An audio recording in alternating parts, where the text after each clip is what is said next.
டெய்லிக்கும் என்ன lunch box பண்ணி கொடுக்கணும் குழந்தைங்களுக்கு ஒரே கன்ஃபியூஷனாக இருக்கும். அந்த மாதிரி நேரத்தில் இந்த மாதிரி புதினா சாதம் செஞ்சு கொடுங்க. ரொம்ப சூப்பரான டேஸ்ட்டில் இருக்கும்.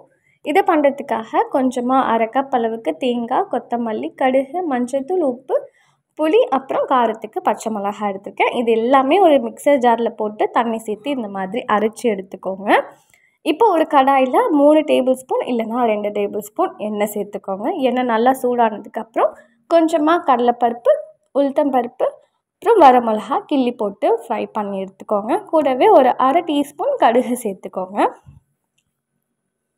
இது நல்லா பொரிஞ்சு வரட்டும். அதுக்கப்புறம் கொஞ்சமாக கருவேப்பிலை சேர்த்துக்கலாம்.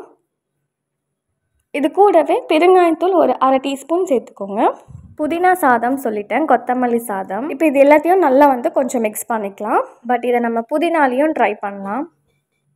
மிக்ஸ் பண்ணிவிட்டு நம்ம அரைச்சிருக்கிற அந்த பேஸ்ட்டை சேர்த்துக்கலாம். பேஸ்ட்டு அரைக்கும் போது தண்ணி தேவைப்பட்டுச்சுன்னா லைட்டாக தண்ணி சேர்த்துட்டு அரைச்சிக்கோங்க.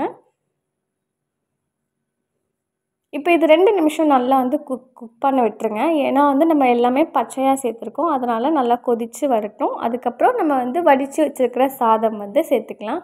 கொஞ்சம் ஆறி இருக்கணும் சாதம். அப்போ தான் மிக்ஸ் பண்ணும்போது குழஞ்சி வராமல் இருக்கும்.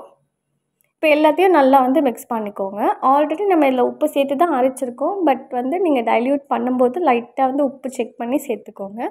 லாஸ்ட் அண்ட் ஃபைனலாக கொஞ்சமாக மல்லி இலை சேர்த்து இறக்குனீங்கன்னா சூப்பரான கொத்தமல்லி சாதம் ரெடி ஆயிடுச்சு. கண்டிப்பாக இதை லஞ்ச் பாக்ஸ்க்கு செஞ்சு கொடுங்க. எல்லாருமே விரும்பி சாப்பிட்ருவாங்க. குழந்தைங்களுக்கும் ஹெல்த்துக்கு ரொம்பவும் நல்லது.